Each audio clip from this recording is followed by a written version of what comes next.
Welcome to another episode of Stories of a Volunteeraholic. My name is Amy Tiemeyer, and I'd like to thank you for tuning in.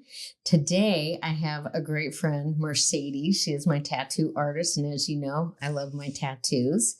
And I'm wearing or showing much more skin than I normally do. And so I just wanted... Absolutely. Wanted to...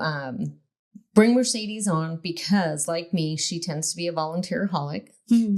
So I wanted to start off with, did you grow up volunteering or just started volunteering as an adult? Where did it begin for you? I can't say that I did a lot of volunteer work as a kid.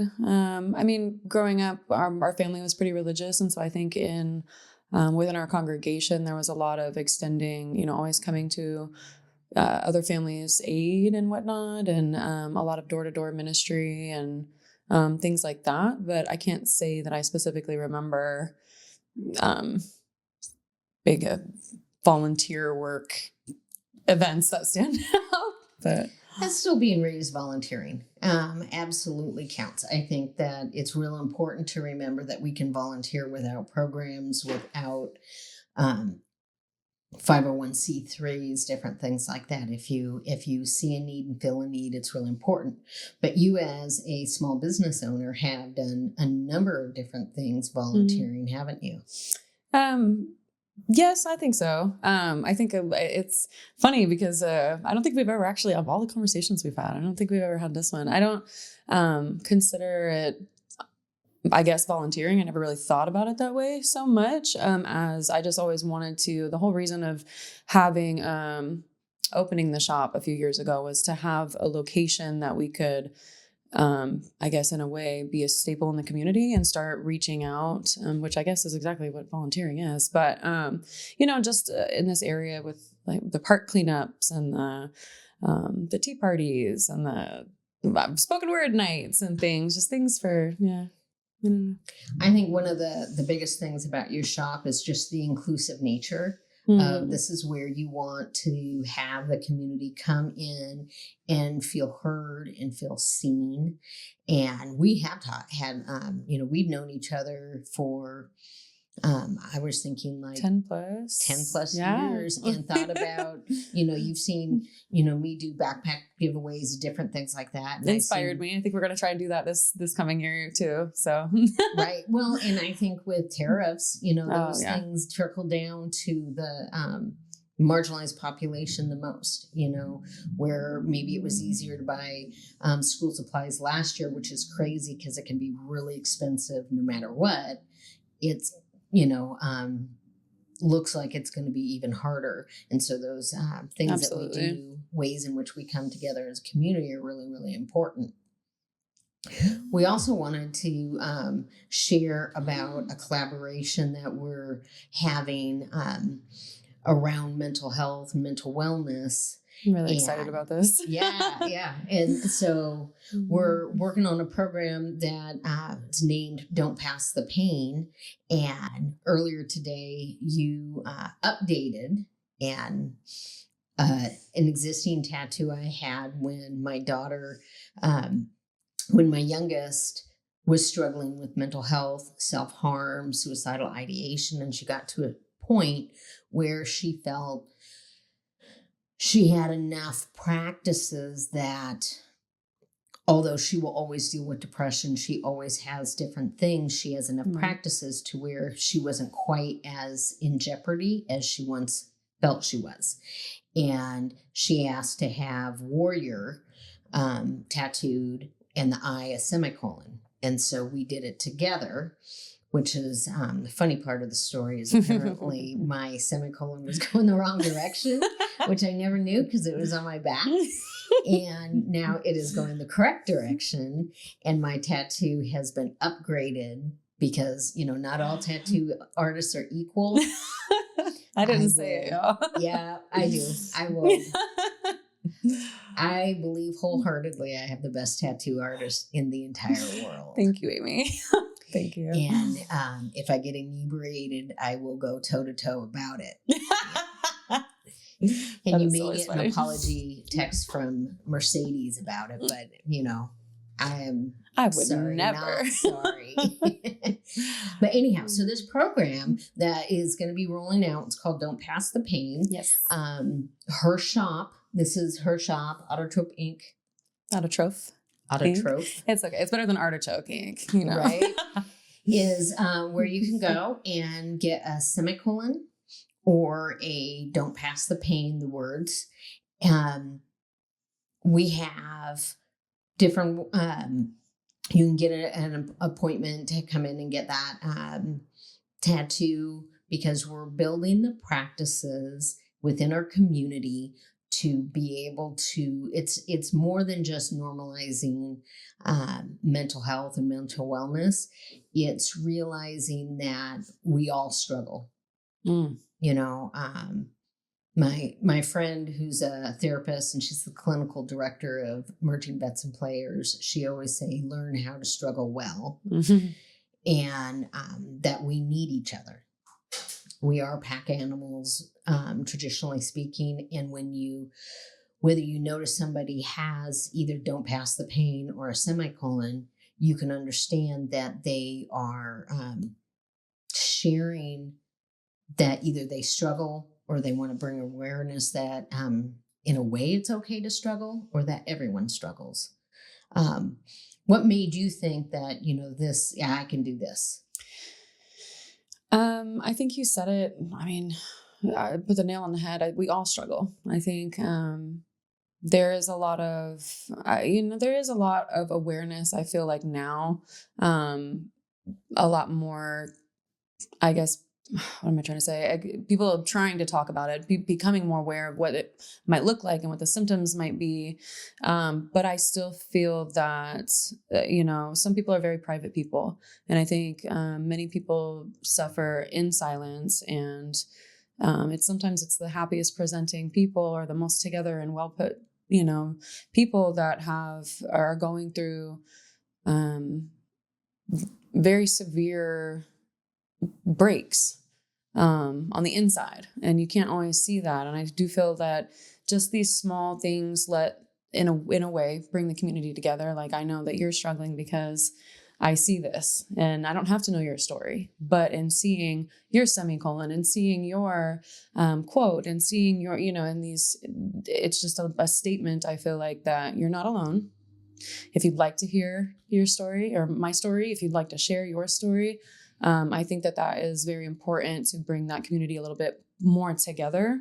I joke about it with the guys, or with these guys, all the time, but my therapist is my best friend, and she's, we don't miss a week. And if we do, that I'm like, girl, like, I miss you. What do you mean? But it really, I feel like, whether you're in therapy, whether you're not in therapy, it is so, the communal portion of being able to share how you feel. And sometimes you don't even have to, I feel like, be going through anything. It's just a feeling. I feel that can linger, and that comes and goes. And, I'm trying to, we say all the time that, ink therapy. I think that's one of every time you come in, like, okay, I need my therapy, I'm going to come in. But you're not alone even in that. I'm trying to give examples without giving examples, but my clients come in and we talk, and it's funny because there's this whole trend going, we listen and we don't judge. And I feel like my clients and I have been doing that for 13 years. You come in, and what happens here stays here and is safe here. But it's so interesting that, people in all walks of life, no matter how successful, no matter how close to breaking they are, and you'd never know it. And everybody is going through something. And just because, your issue is not my issue doesn't mean that I don't feel it with you, or I don't understand the way that you feel. Well, and I agree. I think mental health is so abstract in a way. And everything's a spectrum. Right. And I do feel like for art, dealing with, even body image issues, tattoo allows me to love the skin that I'm in more. It allows me to have a healthier relationship with my own body, which sounds maybe crazy to somebody else, you know. And I think tattooing is so personal, just like piercing and different things like that. I think it's nice to know, like, you don't have to like tattoos for you to get that this is what I like and what I need. What we need to do as a society, as a community, is really get to that point of non-judging. Right. Being proud of one another for doing whatever it takes to create the practice that allows us to be the best humans possible. And, you know, you can do that through religion. If you can do that through religion, you can do that through diet and exercise. Yes. Through, yeah. Volunteering. Yeah, that's right. And, Yes. and realizing that all of these things are offering different types of practices and finding the things that you're going to do on a sustainable basis, which is where, you know, some people feel like, oh, you should get just one tattoo, or, you know, when are you done getting tattooed? Right. Small and dainty, or go big or go home, or black and white, or color, or all these coverable. Things, yes, are just personal. And the tattoos are our way of living our authentic life, to me. You know, I would agree with that. A long time before really getting into tattoos, and never felt like I was living my authentic life. And now I feel like I'm walking into that, and it is still scary because now it's easier to choose not to like me because I am kind of more in your face in a way. But I feel like those aren't your people. Right? Let them clear themselves out of the way. Self-select, it makes it easier. And that makes my mental health better because I'm not wasting my time on somebody who's going to get caught up on a behavior that I actually very much treasure and want to change me because tattoos are permanent, you know, and, you know, I feel like this is a part of what I love and what I believe, and the people that are within this group are people who are volunteering, are people who believe in community, are people who show up. And it isn't about the things that I don't value as much, which is what it looks like to everyone else, or, you know, and of course there's pendulums, and there's, you know, people are people. So you have good, you know, kind people that are tattooed and evil people that are tattooed, and it just like everywhere else. I would like to point out that, you know, I feel like recently you see more and more people walking around with tattoos in the professional setting, in, you know, in all walks of life. And I think because of that, it has kind of paved a way. I feel like tattooing initially was a culture of rebelliousness. You know, you were meant to stand out. It was a mark for what you stood for. And now I just think that art in general has come such a long way, but tattoo work and tattoo art has come such a long way that your tattoos are infinitely different than mine. But, you know, being able to walk in this community and forge this community in art and in permanent art and in a way, mental health, I think that is important to recognize. And, you know, like you said, it's a way to say, hey, here I am. I take up space, you know, and without even asking me my story or what my tattoos mean, you know that I have them, you see them, you either like them or you don't, but regardless, I am here. And I just think that is such a beautiful statement without saying anything. Right. You know? And I think I have to do so. I have a funny story that I apologize, but I have to share this funny story. And Mercedes has heard it. So where are we going with this, Amy? I feel like my whole life, when I started getting into tattoos, my parents were not thrilled. Oh, yes. Right? Okay. Not thrilled, not thrilled, not thrilled. And my dad turned 80. I think he was maybe even 79 the first time I heard my dad say that. I thought he was older. Nope. I I want to say he was 79, and he was like, I would like a tattoo. And I hear my mom from the other room going, the hell you will. And, like, it didn't even answer. He didn't even ask a question, but she was like, no, Nope. sir. And I was like, well, that's interesting. And I was like, well, Dad, you deal with that. And I do feel like I appreciate my parents, that they were just so concerned that my tattoos would make me unemployable. And then as I continue to move up in my career and do my own thing, eventually they were like, well, okay, we got that wrong. So you do you. And now, so my dad decided he wanted to have a tattoo, and it was an homage to my grandsons, or his great grandsons, in Native American art. But he is so funny, because he can't just get a tattoo like a normal person, like here on my arm or something like that. He has to do it over skin grafts that are 75 years old, because he's a burn survivor. And I always say, because not only is Mercedes art on I love point, a challenge. but she has more of a medical background than traditional tattoo artists. And so she has more of a medical background. So I thought, if anybody could determine whether it was, I use the word appropriate, but safe for my dad to get a tattoo. So I brought him in, and we did patch tests on the skin grafts and talked about the type of ink, talked about all sorts of different things. And he did really well. So we decided to go forward with it. So the first time, and the one thing is, his tattoo, I want to say, ended up being 3 sessions. Yes, it was 3 sessions. Because the skin started pulling apart, and we wanted so fragile. everything to heal really, really well. Yeah, right? It's very fragile, but And so after his first session, he gets down off the table. We get into the car, and I start to drive him home, and he turns to me and he goes, "You never told me tattoos hurt." It's a new level of respect. And I thought that was so funny. I'm like, it's a needle, Dad. And I'm like, I don't know, Maureen, did it hurt? But he loves his tattoo. And I also will say, it's super funny. It is 32 degrees out. My dad's wearing shorts so he can show off his tattoo on the golf course.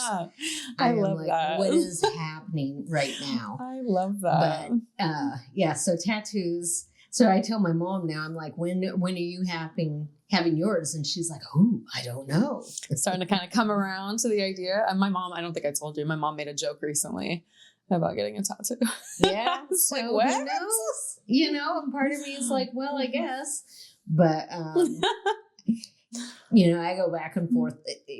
I appreciate that they love me, and I also appreciate that they respect me, and they respect the art of my tattoos. I think my tattoos are unique because of our collaborative relationship. I'm not picking something out of a book that somebody else had.